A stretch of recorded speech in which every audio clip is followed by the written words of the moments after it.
दोस्तों नमस्कार।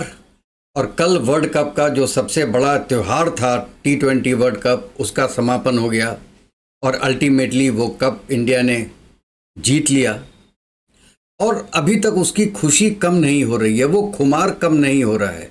लेकिन इस खुमार में हम ये चीज़ भूल रहे हैं कि हम इसमें क्या नुकसान हो रहा है, हमसे कौन बिछुड़ रहा है। इस वर्ल्ड कप के बाद आप कोहली को T20 में खेलते हुए नहीं देखेंगे, रोहित शर्मा को आप खेलते हुए नहीं देखेंगे और राहुल द्रविड़ को आप ड्रगआउट में बैठे हुए नहीं देखेंगे।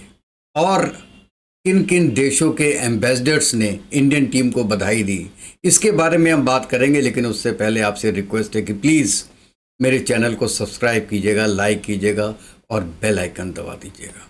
तो दोस्तों, विराट कोहली एक ऐसा प्लेयर था T20 का, जो कि जब तक वो क्रीज पे रहता था या जब तक वो क्रीज पे नहीं आता था, आपको एक कॉन्फिडेंस रहता था कि कुछ भी हो जाए, अभी कोहली है, वो आके सब ठीक करेगा।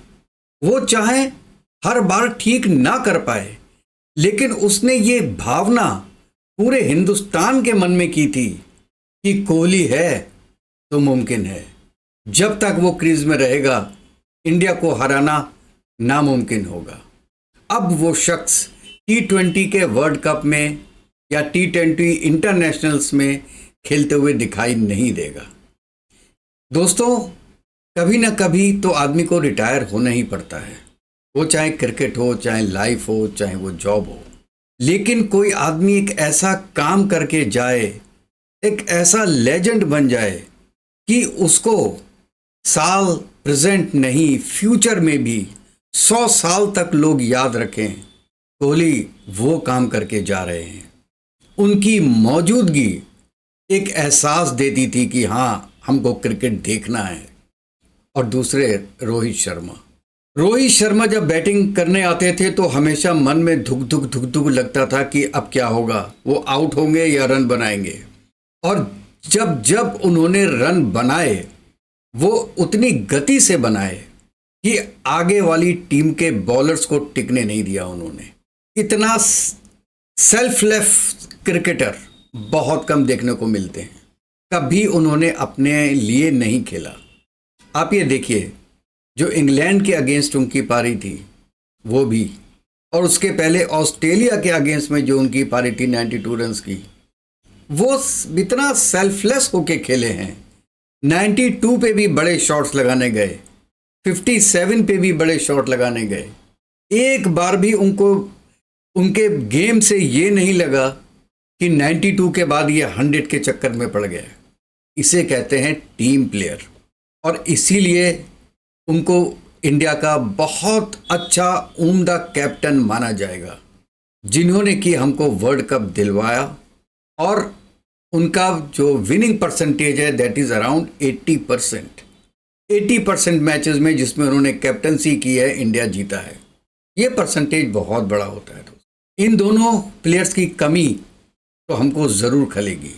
जब भी हम T20 का मैच देखेंगे तो ये मन में रहेगा कि देखो कोहली कब निकलता है, या देखें ओपनिंग करने रोहित शर्मा आते हैं कि नहीं आते हैं, जो कि नहीं आएंगे।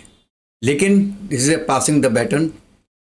नए जो हमारे खिलाड़ी हैं, उभरते हुए खिलाड़ी हैं, वो भी बहुत अच्छे हैं, बहुत टैलेंटेड हैं।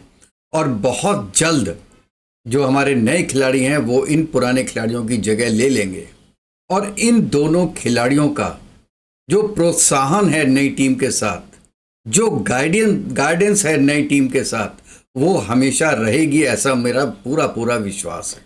और जो तीसरे शख्स हैं वो हैं Rahul Dravid. What a calm person he is. इतना सोबर आदमी, जब वो डगआउट में बैठते हैं, और चाहे इंडिया की टीम उस समय हार रही हो चाहे जीत रही हो, उनके फेस के एक्सप्रेशन बहुत ऐसा लगता है कि वो उनके मन में एक्सप्रेशन नहीं है, लेकिन एक्सप्रेशन होता है। वो शो नहीं करते हैं। लेकिन आज वर्ल्ड कप जीतने के बाद उन्होंने शो किया, अपने एक्सप्रेशंस को बाहर लाए, और उन्होंने एक तरीके से जताया कि मैं इस चीज़ को बहुत शिद्दत से चाह रहा था, वो हमें आज मिली। पिछले 2 साल में 3 बार फाइनल में पहुंच के और फाइनल नहीं जीत पाने का गम उनके इस जो उन्होंने खुशी जताई है उसमें बिल्कुल साफ नजर आ रहा था। तो दोस्तों, ये 3 लोग तो अब हमको T20 में दिखाई नहीं देंगे और राहुल सर तो वैसे भी अब रिटायर हो रहे हैं। अब मुझे पता नहीं कि वो किस फॉर्म में आगे इंडिया की हेल्प करेंगे, लेकिन मैं बिल्कुल ये चाहता हूँ कि किसी न किसी फॉर्म में वो इंडिया टीम के साथ जुड़े रहें, क्योंकि इस वर्ल्ड कप में उन्होंने जो करके दिखाया वो नामुमकिन था। आप ये देखिए कितने आईपीएल के कितने कितने टॉप प्लेयर्स, रेयान, रिंकू सिंह, जायसवाल और शुभमन गिल, इन लोगों को छोड़ के आपने एक अलग सी टीम बनाई और उस पर रिलाई किया। और एक बात दोस्तों कि पूरे टूर्नामेंट में केवल 12 प्लेयर खेले हैं और केवल एक चेंज हुआ है जब यूएसए से पूरी टीम वेस्ट इंडीज गई, तो केवल एक प्लेयर चेंज हुआ है और वो है कुलदीप आए टीम में। तो दोस्तों, इतने विश्वास के साथ ये टीम बनाई थी और इसलिए बनाई थी कि वो वर्ल्ड कप जीते, और तीनों को मैं कहता हूं कि एक कहते हैं कि जिंदगी भर का खुशी मिली है, एक गिफ्ट मिला है लाइफ का तीनों लेजेंड्स को कि वो जिंदगी भर इसको चेरिश करेंगे कि हमने जो चाहा वो हमें मिला, देर से मिला लेकिन मिला। तो दोस्तों, किसी चीज़ को अगर आप शिद्दत से चाह रहे हो, उसके लिए आप प्रयत्न पे प्रयत्न कर रहे हो, तो वो चीज़ आपको ज़रूर मिलेगी अगर आपके प्रयत्न में सच्चाई है तो, मेहनत है तो। और वो आज इंडिया की टीम ने करके दिखा दिया हमको। और हमारे प्राइम मिनिस्टर नरेंद्र मोदी साहब ने भी टीम से बात किया, प्रोत्साहन दिया, और रोहित शर्मा से उन्होंने अलग से बात किया और कोहली जी से भी अलग से बात किया। और कोहली को उन्होंने कहा कि आप रिटायर हो रहे हैं लेकिन कोई बात नहीं है कि आपका जो इंडियन टीम में कंट्रीब्यूशन है वो हमेशा याद रखा जाएगा और आप हमारी जो नई टीम है उनको प्रोत्साहन देते रहिएगा। तो I don't know, indirect way में वो कुछ बोल रहे हैं कि भाई आप T20 के मैनेजमेंट में आ जाओ, लेकिन ऐसी बात नहीं है, क्योंकि रोहित शर्मा और कोहली दोनों वनडे और टेस्ट में खेलते रहेंगे और हम उनको एटलीस्ट खेलते हुए देखते रहेंगे। सो मैं अपने प्राइम मिनिस्टर मोदी का भी धन्यवाद देना चाहता हूँ। Leader of opposition Rahul Gandhi, उन्होंने भी बहुत तारीफ़ें की हैं, उनका भी मैं धन्यवाद करना चाहता हूँ। और एक्स क्रिकेटर जिसमें सुनील गावस्कर और सचिन तेंदुलकर, युवराज सिंह, किसी का भी नाम लीजिए, कपिल देव, सब ने बधाइयाँ दी हैं इंडियन टीम को। और मैं एक बात ज़रूर यहाँ पे कहना चाहूँगा कि आईपीएल में लोग बहुत बोल रहे थे कि रोहित शर्मा और पांड्या के बीच में लड़ाइयाँ हैं और रोहित शर्मा को पांड्या की कैप्टनसी के अंडर में रहना पड़ेगा, उनके अंडर में काम करना पड़ेगा।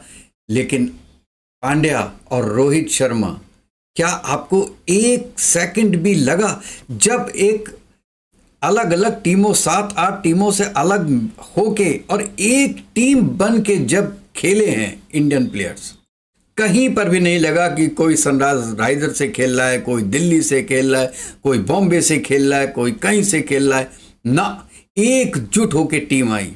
और आज तो मैंने देखा कि रोहित शर्मा ने एक तरीके से किस किया पांड्या को। ये तभी हो सकता था जब आपस में दोस्ती हो, भाईचारा हो, प्यार हो, इज्जत हो, ये काम तभी हो सकता है दोस्तों। तो और इंडियन टीम को बधाई देने वालों में से यूएस एम्बेसडर भी हैं एरिक, उन्होंने तो इंडिया की यूनिफॉर्म पहन के फ़ोटो खिंचवाई और इंडियन टीम को बधाई दी। इसके साथ जैपनीज़ एम्बेसडर ने, उन्होंने भी बधाई दी। हम चाहते हैं कि शहबाज शरीफ जो गेम के बीच में पाकिस्तान को बधाई देते हैं, वो एटलीस्ट गेम ख़त्म होने के बाद इंडिया को भी बधाई दे दें। भगवान उनका कुछ तो भला कर देगा, एक अच्छाई तो कर दो। लेकिन अच्छाई आपकी किताब में लिखी हुई नहीं है। आपने वो किताब बचपने में ही फाड़ दी है जिसमें इंसानियत, प्यार और मोहब्बत लिखा होता है। आपने कुछ और ही पढ़ लिया है। चलिए, जो आपने पढ़ा वो आपकी किस्मत है, और जो हिंदुस्तान के आदमी, हिंदुस्तान की जनता, हिंदुस्तान का नागरिक जो आज की डेट में पढ़ रहा है, वो केवल एक इंसानियत की किताब है, मोहब्बत की किताब है, मेहनत की किताब है, और अपने लक्ष्य को पाने के लिए जी जान लगा देने की किताब है। और यही किताब हमारी क्रिकेट टीम ने पढ़ी है, यही किताब हमारे पॉलिटिशियंस ने पढ़ी है, और यही किताब हमारी फौज ने पढ़ी है। तो बच के रहिएगा ऐसी फौज के जिसने ऐसी किताब पढ़ी है। मैं पाकिस्तानियों से बोल रहा हूँ। चलिए, अब ये समाप्त करता हूँ। सुनने का आपका बहुत बहुत धन्यवाद। जय भारत और भारत माता की जय।